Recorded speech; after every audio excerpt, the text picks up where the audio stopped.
Hi, everybody. Welcome to our Ask Me Anything. Mark, would you want to lead us off with, I don't know, maybe like a brief overview? Hi, Tracy. Hi, Christina. We have two Christinas. Hi Hello. there. Hi, Christina with a CH. Where are you calling in from? So that's me. I'm calling in from Germany. We're at in Germany. Munich. Excellent. And how's the weather today in Munich? It's actually not that great. It's raining, but it's been amazing the past couple of days.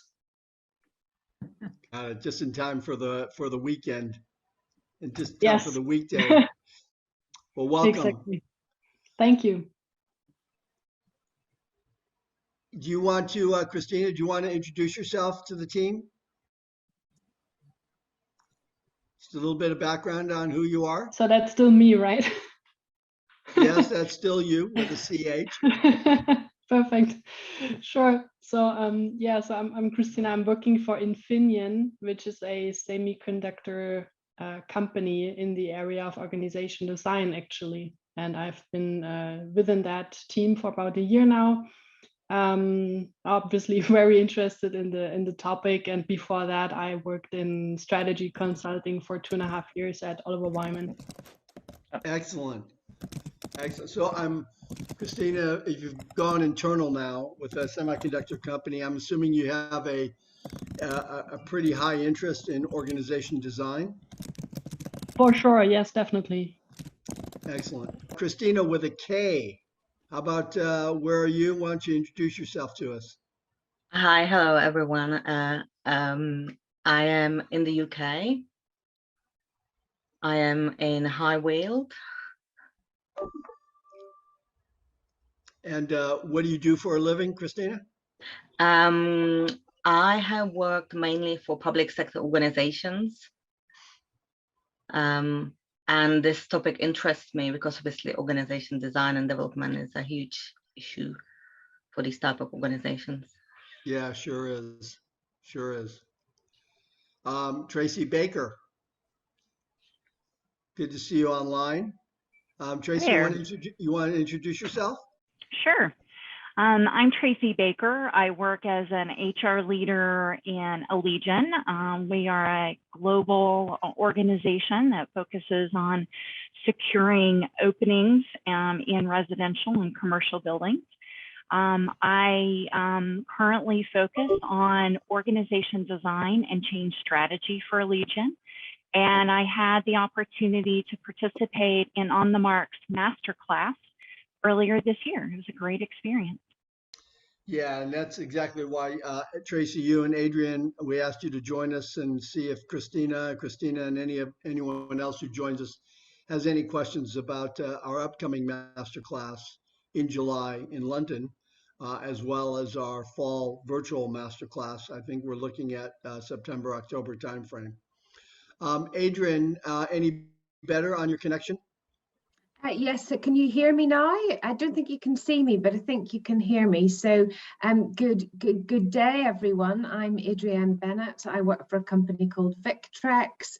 I've been on the OTM Masterclass more recently and quite some time ago as well. And I work in a company that uses the OTM methodology and philosophy as part of change. OTM and Mark have kindly asked me to come along and just share any experiences or answer any questions you might have for someone who uses the methodology in their work. Tracy and Adrienne, thank you for being part of the call. Appreciate it. To both the Christina's call, just a real quick introduction to the OTM team members. Anissa, Laura, would you like to start? Anissa? Hi, everyone. Can you hear me properly? Yeah? Yep. Great. So I'm the only one that's like technological, not advanced, that I don't have an OTM background. So you can see me in my background in my flat in London. I am Dutch. I have been working in the Netherlands for quite some time. Then I got an opportunity in London, moved here, didn't like the opportunity, did love London. And I already knew On the Mark and that they had a footprint in the UK. So then I joined. And what I do for fun, because I know that that's always something that we try to, to keep it light. If you ever see someone cycling through London with curls, it's probably me. So yeah, that about me. Thanks, Anissa. Okay. Hi, everyone. I'm Laura. I'm one of the support consultants here on the Mark. I've had the pleasure of working with Adrienne before. We were on the Masterclass together last year, and that was when I joined OTM. I come from a background in psychology. So after completing my master's in organizational psychology, I went on to gain my registration, working in clinical and organizational practices. Just a strong desire to kind of make work more efficient, make it better. And this fits perfectly into that. I'm also based in London, and what I do for fun, I'm going to counter Anissa and say that I prefer to skateboard. And one day we will do a London project where we can skate and cycle over together. It's great. Chris? Hey everyone. Yeah, I'm Chris. I'm a senior consultant at OTM. Been doing this work for close to 12 years now. Quite a lot of that portion of time was working as an internal practitioner.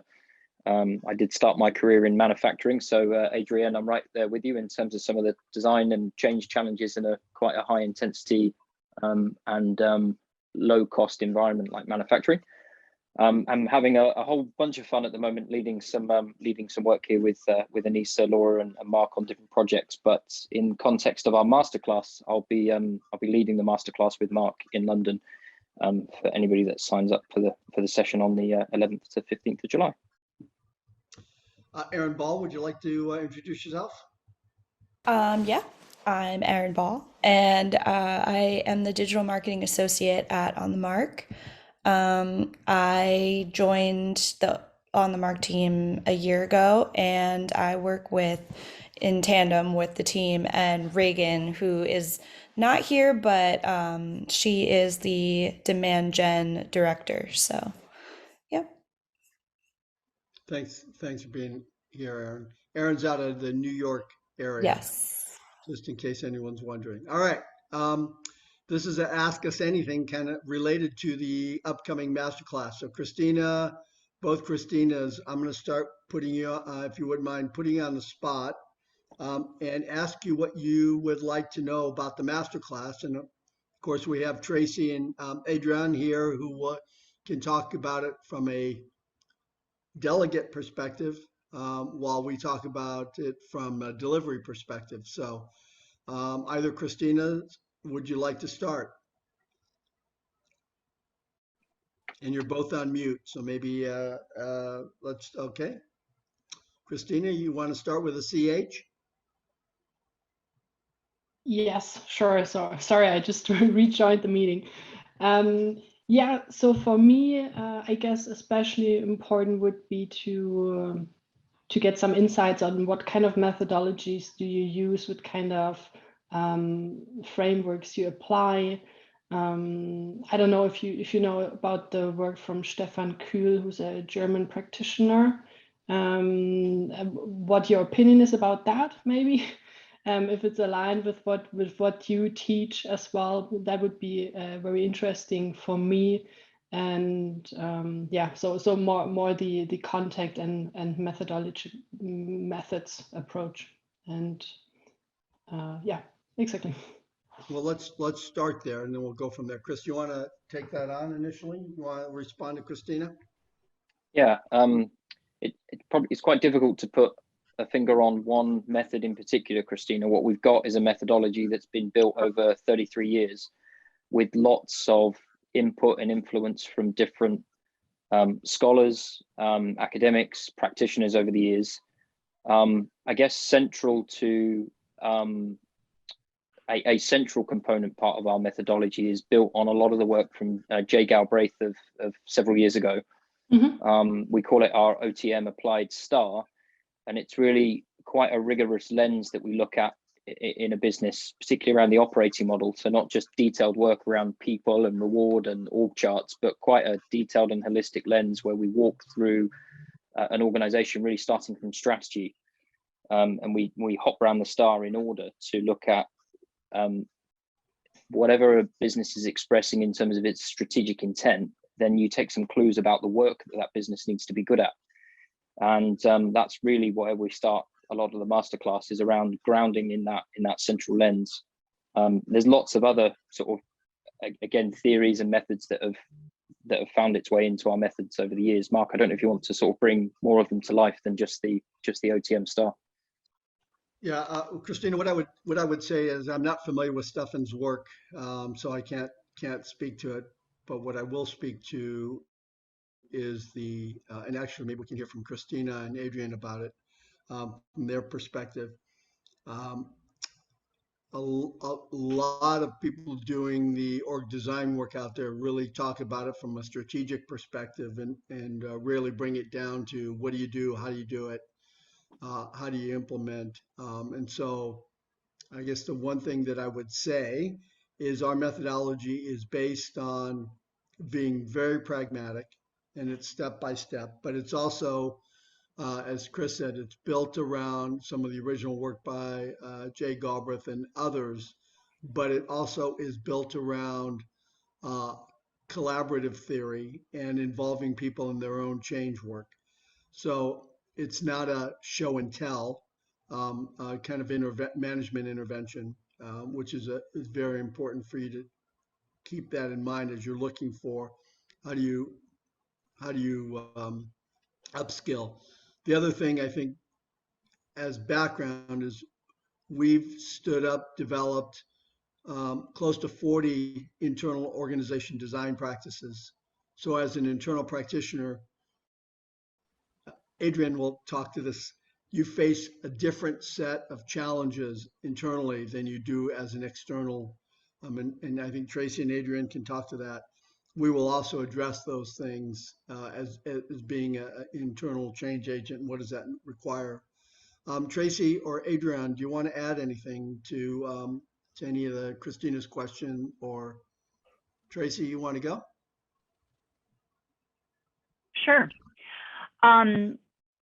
I would say maybe some of the unique aspects of the methodology that I found most valuable was the integration of the change approach and change methodology. I'd say that's probably been some of the more unique aspects of the methodology and some of the greatest value add that really aligned well with our internal organization style and culture. I would also say that I completely agree in terms of the practical application. So in that masterclass, it's not just good theory, but you're actually experiencing a methodology of how you would break down these concepts with business leaders and business teams to help them arrive at the best decisions for their business. So very hands-on and, just as in-depth on practical application as a good org design theory and learning. Adrienne, you want to add anything? Yes, can you hear me okay? Yep. Loud and clear. Perfect. I would agree absolutely with what Tracy has shared. To just elaborate on that as well, I think the collaborative aspect of the methodology is very powerful. It's not for the faint-hearted, and I think I think that it requires a committed sponsor, but once you have that, you are really ready to fly with this process and the methodology. And, I've seen people come together who were barely speaking, because of internal politics. Because you've got them really focused on using a strong process, they were able to really get to the heart of the matter, which is the work and how do we organize the work.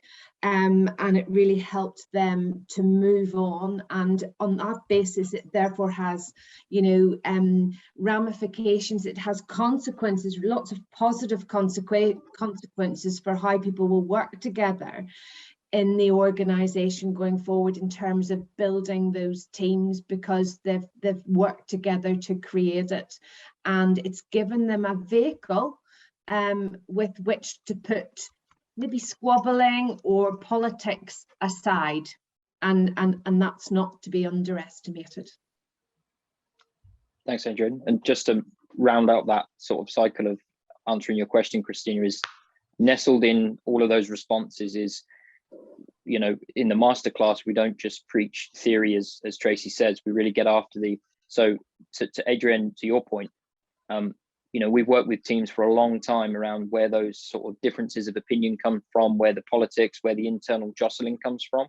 So the masterclass will unpack quite a lot of that as well and say, so as an internal practitioner, how do you deconstruct that in a safe and healthy environment as you're doing design work, but then rebuild it so actually the teams are walking out, working with one another in a much stronger way. And nestled in all of that is lots of theory that we can teach from the methodology around neuroscience and behavior science. This isn't just technical org design 101. There's a lot of a bias towards a lot of the social sciences as well. Christina, with regards to Stefan, is Stefan with White Castle Consulting? That's a good question. He has his own consultancy, but I think it's called a bit differently. How do you spell his surname? Kuehl, Kuehl. Okay. Excellent. I'll while we're talking here, I'll do a little see if we've crossed paths. Okay. Yeah, I think he does a lot of stuff in terms of like system theory. If I translate that correctly into English. Yeah, that's actually well done. Christina with a K. Well, first of all, Christina, since with a CH, since we have you since you're talking, are there some follow-up questions that you might have to any of us? Maybe one question in terms of the collaborative organization design principle. Maybe, I mean, you already hinted at it during your explanation now, but maybe you could elaborate a bit more of what you mean by that exactly. Yeah, so all of our methodology is based on the philosophy that people support what they help to create. Mm-hmm. And it's important for us to change the social system simultaneously as we're changing the technical operating model system. So with those two things in mind, what we're basically building on are all the different collaborative methodologies out there, such as whole-scale change, open space, brief strategic change, Emery's participative design. And what we basically have done is taken methodologies that are around involving people and people doing this work and essentially formalize that into design teams that basically walk through the redesign process, starting with the leadership team plus others. Mm-hmm. And as we move through each phase of work, there is an opportunity to expand participation of those affected stakeholders quite dramatically. There's also, it doesn't preclude using just a small team all the way through in a highly confidential kind of an approach. But what it basically means, collaborative, is that these teams are actually doing their own redesign work. And as experts, we're guiding them through a step-by-step process and decision-making and we're not making decisions for the customer saying you should do this, you should do that, you should do that. Perfect. Yeah. Does that answer your question? Yes, thank you very much. And I'm just posting the link to Stefan Kühl in the chat in case you're interested. Yeah, I did find him. He's a professor. Yes, he's a professor. Yes, exactly. And he's written several books on organization design. Yep. We are connected on LinkedIn if that's any value, but I'm gonna reach out to him one way or the other after this call. Christina with a K. Let's give Christina with a CH a little bit of a rest. Any questions from you about the masterclass or content or method or anything we're doing fun next weekend or anything like that? Hello, Mark. Well, I guess my question is around your audiences you are targeting with the masterclass. Well, ideally, it's mostly internal change agents, and in some cases might be small sole consultants. What we're not looking to do is actually train a bunch of competitors in our methodology. So we have to be very thoughtful. If someone comes to us externally and they're with a external consulting firm, we will do a little bit secondary screening to make sure it's appropriate.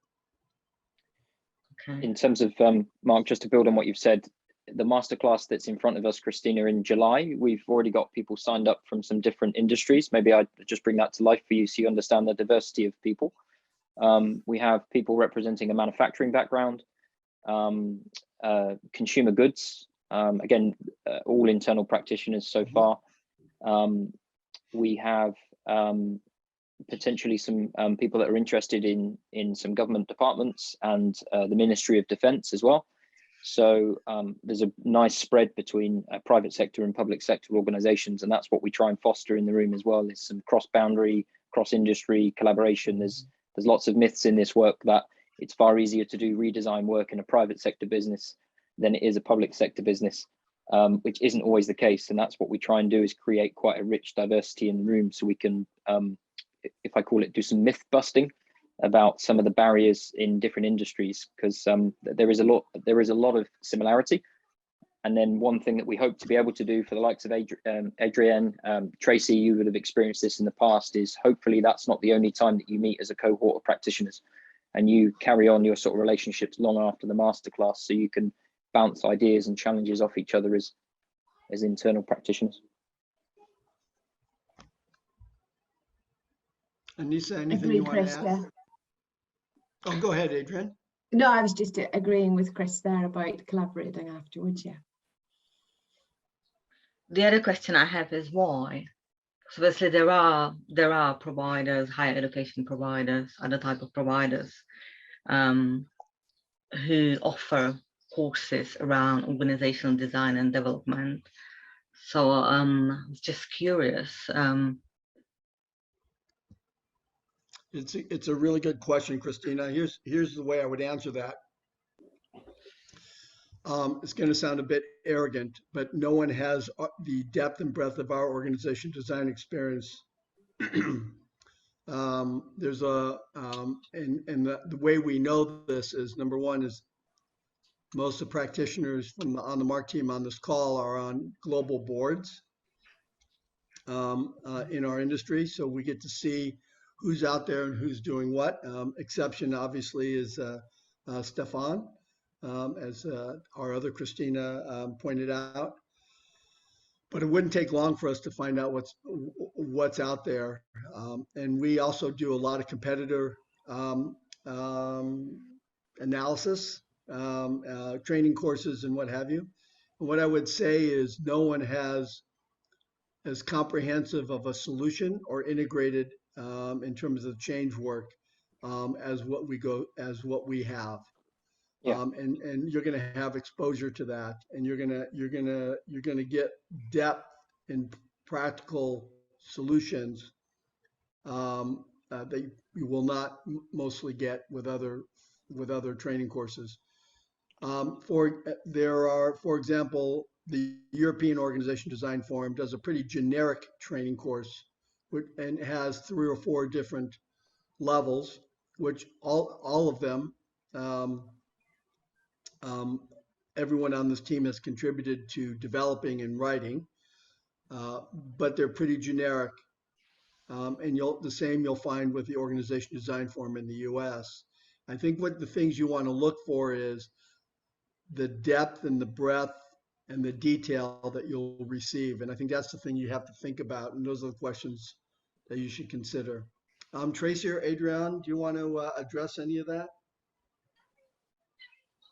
Certainly. Oh, go ahead, Adrienne. No, go on, Tracy. Well, I was just going to say, you know, I have, you know, no allegiance necessarily to this particular program before entering this masterclass, but I think it might be helpful to share that I actually reached out to people in my community that I considered organization design thought leaders. And as someone who's really been an HR business partner, an broad HR leader in my career, I was looking to thought leaders who I viewed as talented in this organization design space for recommendations as I was deepening my knowledge. And actually, I can confirm what Mark just shared is exactly the guidance that I received. So I was actually guided to this particular group and course offering from peers that I really respected as organization design thought leaders and practitioners. I've also attended some other learning opportunities from, you know, I think organizations that may be associated with, you know, prestigious educational institutions really have are recognized for their thought leadership in this space. They were similar in duration, they were similar in cost, and there was no comparison in terms of the quality of my experience in this particular course. And I think the difference is going from good, deep strategy and concepts and going equally deep in applying in a very practical way these concepts.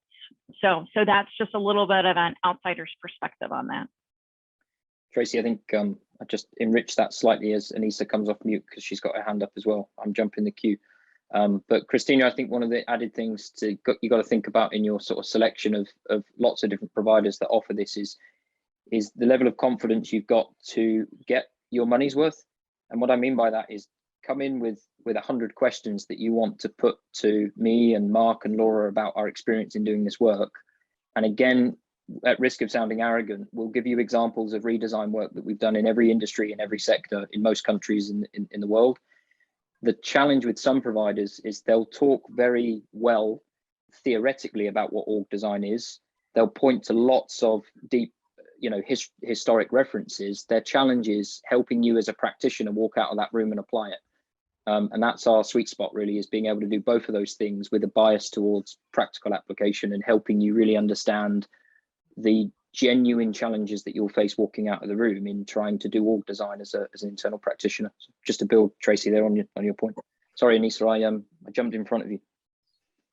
No worries. I think you covered what I wanted to say, and also I just wanted to share that I have been both on the side of joining the masterclass while not working for OTM. This was in, I think, 2017, 2018, something like that. And since then I've also, and before that I've also attended other courses or, you know, 2-day sessions and stuff like that. And I think what for me always stood out was the level of practicality and the level of application that you really can apply it. Because, you know, personally, when I always enjoy going somewhere, being away from your sort of day-to-day work environment and trying to connect with people who practice the same thing that you practice as well, and learning from them in interaction with them, and also listening to a keynote speaker or listening to someone who trains. But usually when the enthusiasm is then usually in meeting those people and connecting the dots and stuff, but not so much in-depth practical insights, if that makes sense. Yes, you get inspired, but it's mostly buzzwords, and it's mostly like things that you have to sort of, it plants a seed in your head, and then later on when you go back to your daily routine, you're like, oh, but actually I still don't really know how you can apply that. And I think with OTM, with the masterclass here, it's just really hands-on. So you also need to prepare to be able to do work like the whole week. It's not just you're gonna sit and do nothing. So if that helps. If I can just add to everything that the others have said, you know, as I say, I first came across OTM 20 years ago, and in my 20 years since then, as an HR practitioner in various sectors, I've just not come close to anything that is as comprehensive as the OTM methodology. And you know, because it looks at the organization from every key direction, and integrates it all together. And I think once you've been on the masterclass, it just makes sense that you've got to look at it all together. And I think other methodologies that you know, I've come across, that they're not as comprehensive in terms of the angles that they look at the organization from. So there's always something left not touched, and it's a system. If you think about people and organizations, there's systems, and this is a systems way of thinking about an organization to make sure that they're all integrated and working in harmony together. Welcome, Ashley. I'll get to you in just a second. Christina, any other questions or comments you'd like to, or where you want clarification? Thank you, Mark. You have said the target audience are internal change agents. Now, given you ran this masterclass before, does it mean that you are also creating a community of practice of internal change agents? Well, what it does mean is a couple of things. Number one is that we target primarily internal practitioners and change agents, but also make exceptions for external consultants, particularly sole practitioners and who are out there on their own. We have to guard against creating competitors out there, particularly in the large consulting houses and medium size. Now, with what you said, is one of the things that's important for us is to create a community of practitioners. But what we don't do is are saying to Tracy and Adrienne, you have to stay connected, and then we monitor that. So if Tracy wants to reach out to masterclass delegates from her cohort, she certainly has access to doing so, as well as Adrienne. Now, I do know a couple things. Adrienne attended the masterclass with another one of her colleagues, but Adrienne, I think a little bit different than Tracy, Adrienne has a team around her that's also been trained in our methodology. So she now they're speaking the same language, they have the same tools, they have the same reference points. So for them to kind of create that, I know that Adrienne's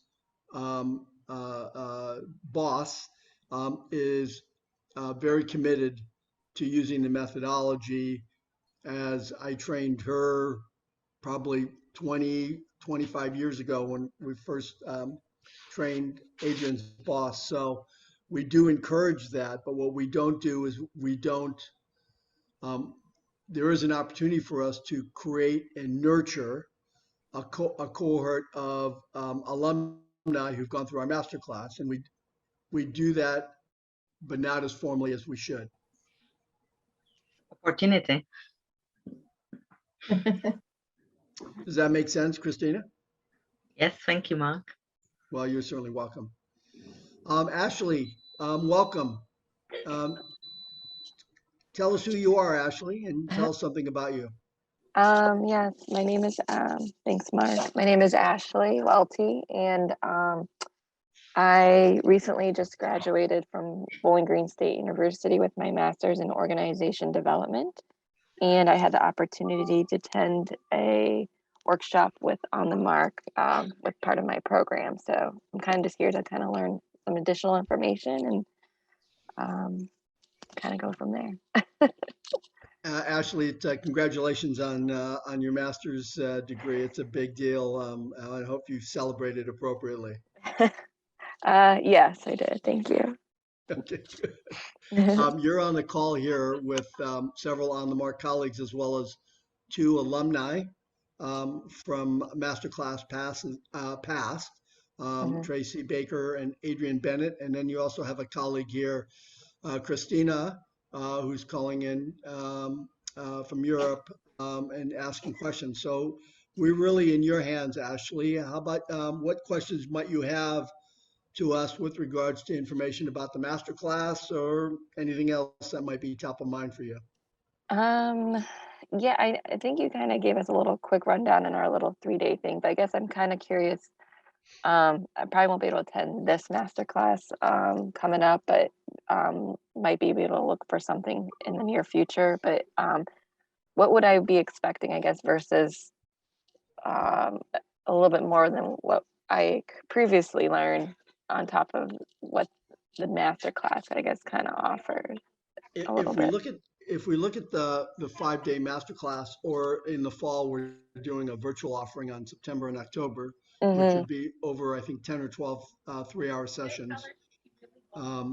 We spend quite a bit of time on what is organization design and really understanding all the levers, similar to how we gently touch them when we were together with your master's cohort. But we go into much more detail into what are those levers and what to do with them, and what's the impact of those levers on organizational performance. So things like agility, agile, holacracy, and any other kind of trendy, sexy organization design terms that are going on out there. We try to unpack and have you see it for what it is, and not just the book cover. So that's first and foremost. Secondly, then we spend time on how do you do this work and how do you walk through this work in a way that keeps you out of trouble and helps you understand all the risks associated with it. So I think in terms of our time, what would be different for you, Ashley, is that how, and really understanding navigating an organization design project.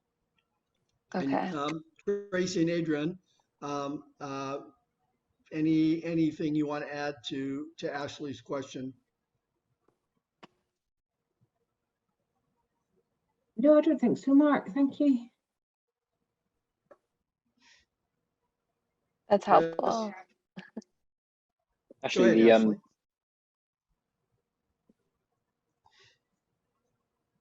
Actually, I was just going to add that, perhaps to point out the obvious, but with the masterclass, I mean, in July that will run in London, we should have around 14 to 15 participants.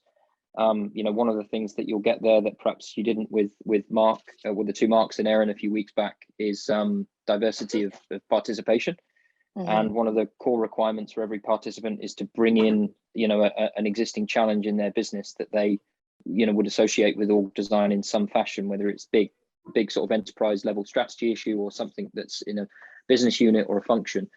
And that, is really difficult to put a price on when you've got 15 different examples and a cohort of people that can really pull apart each other's challenges. So on top of that, as many case studies and experiences as you'd like from Mark and I and the rest of the team, in terms of, again, to hit the sweet spot of how do you do this work. So it's really think about that as everybody's value that they're bringing into the room, both their experience, their questions and their case study, you'll be able to walk away with and say, I'm not just looking at this in one particular context now, I'm considering some of the similarities and the big differences in what people are grappling with when doing this work. Right, yeah, that makes sense.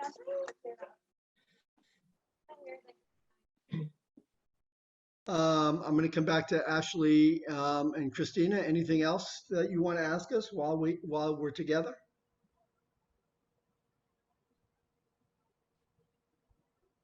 I don't have anything right now. A moment. Christina? Mark, I do have a question, if I may, please. We have gone through some significant major upheaval and changes, with the pandemic and with what's going on in the world. How do you see that impacting the field of organization design and development, or the interest of companies in the field? It's a really good question, Christina. I'll just give you some practicalities in terms of our masterclass and actually our work. Companies that were able to navigate successfully through COVID, particularly 2020, when the world everything shut down as we know it, in 21, a lot of organizations made very practical changes to their operating model. And now that they're coming out of COVID or evolving to the next whatever COVID's going to be, one of the things that we've done is with some of our customers is to look at those changes in very practical organization design terms and begin to ask the question, which of these do you want to formalize and embed in your operating model? And which do you not want to? It's a starting place, but things like, in very practical terms, things like working from home or working from somewhere else, virtual working, has really caused a ripple effect. How do we do that, and how do we do that successfully? And actually has impacts on, for example, how do we manage people differently? So the supervisor role, or how do you manage a business that is largely virtual in nature, all has to be examined, looked at, and say, well, what do we codify, and how does this then, what's the ripple effect on our operating model? So these are examples of, we have lots of examples, but let me be quiet there and see who has something to respond to in terms of Christina's question. Got a couple of things I might add, but Laura, I'm not going to jump in front in the queue again.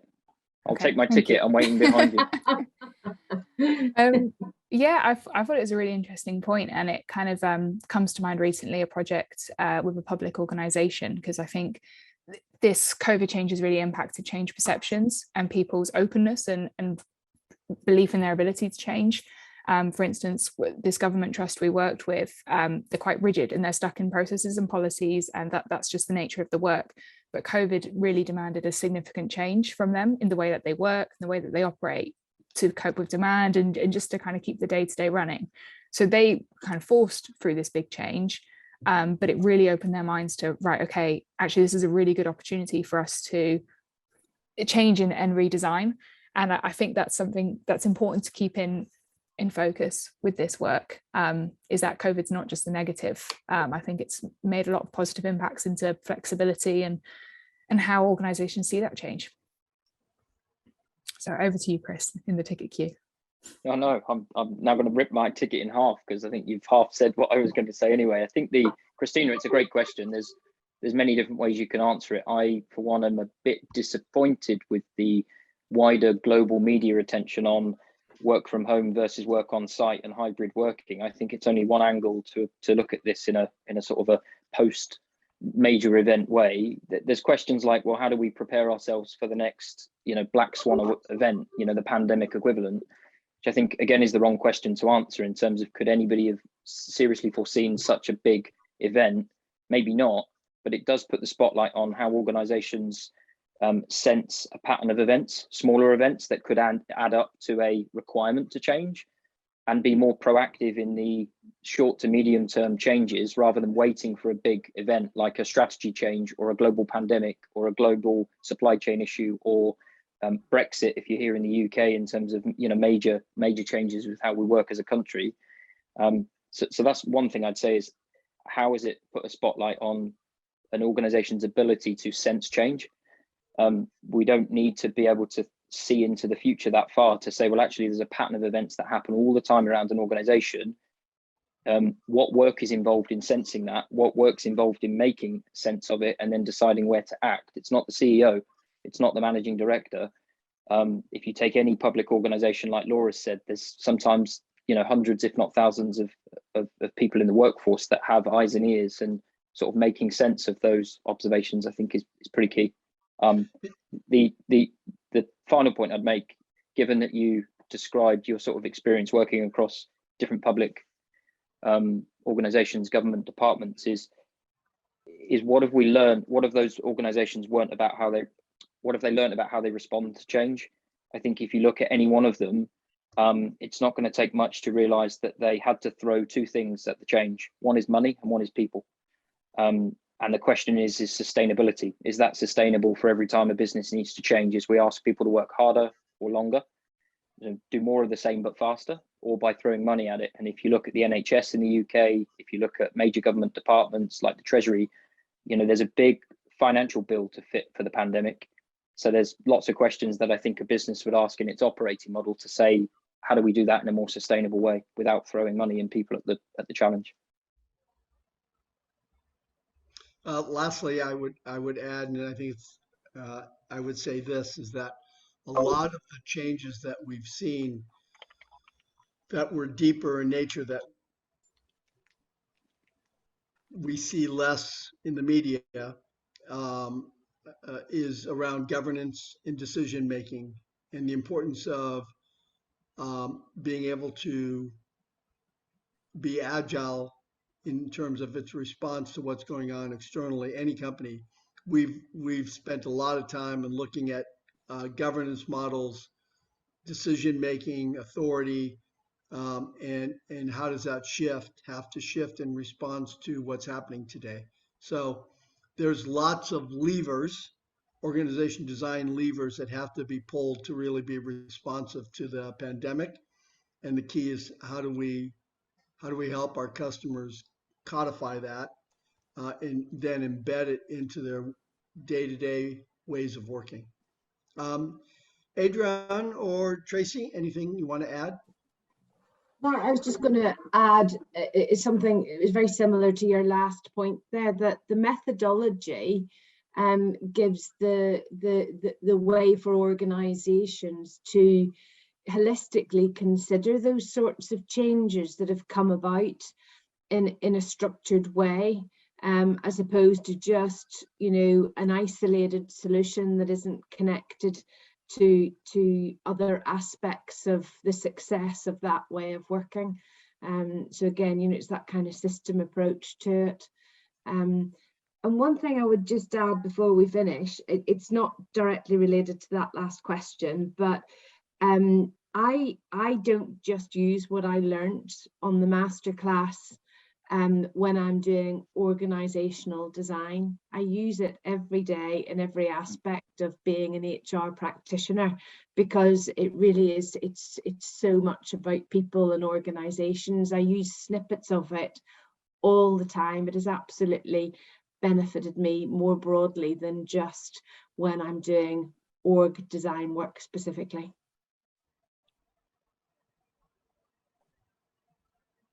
Adrienne, I couldn't agree with you more. I could not agree with you more on that point. Christina, in terms of your question around kind of our recent environment over the past 2 years from a COVID perspective, I would say when I reflect on the on-the-mark approach, you know, the real emphasis around one of the most fundamental principles around your organization design really being grounded in your business strategy, and that your business strategy isn't working in a static environment. And so thinking about how you're governing your organization design systems and those decisions as your environment and your business strategy changes. I think for me, that was some really powerful concepts. And I've certainly seen you know, we have very significant manufacturing presence in our particular business. And in some cases, some, you know, manufacturing strategies, paradigms that have been in place for years and years and years. Take supply chain, for example, where, you know, the strategy has been gone from just in time to just in case. These are fundamental strategy paradigm changes, you know, that business leaders are having to think about in really fundamental, significant ways. And so I think the some of the concepts around really grounding you first and foremost to attending to the dynamics of your business and the influence that needs to be having on your strategy, how that relates to some of the organization design decisions that leaders often need to be considering, and not treating that as a one and done exercise, but something that is living and needs to be attended to as a leadership team. That for me is a very lasting and timely lesson in light of learning some of those things as we're continuing to navigate the impact of COVID in recent years.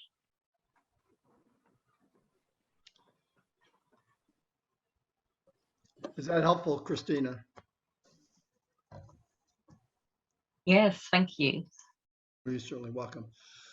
Well, we're just about out of time here, so I want to be respectful of everyone's time. Christina, Ashley, anything else before we close? No, I'm okay. Thank you. Good. Christina, anything else from you?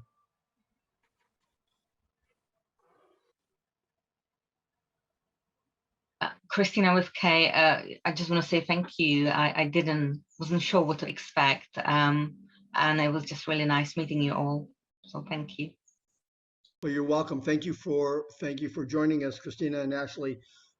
Aaron, if they have any questions, they want more information, you want to see an outline of what the week will look like, or if you're interested in a future masterclass, just you can reach out to Aaron or any one of us on the call here. Tracy and Adrienne, always a pleasure. We know your time is hugely valuable, and it's great to have you here. So thank you for your continued support. And Tracy, I was laughing about your kind of the way you got connected to On the Mark, and I was thinking to myself, well, clearly my mom got a hold of you and was advocating for us. So I guess we should clarify that a little bit. So anyway, thanks everyone. Aaron, thank you for setting this up. Anissa, Laura, Chris, thanks for joining. Everyone have a great rest of your day wherever you're at in the world, and be safe. Thank you. Thank you, Thanks, everyone. everyone. Take care. Bye. Bye-bye. Bye. Thank you.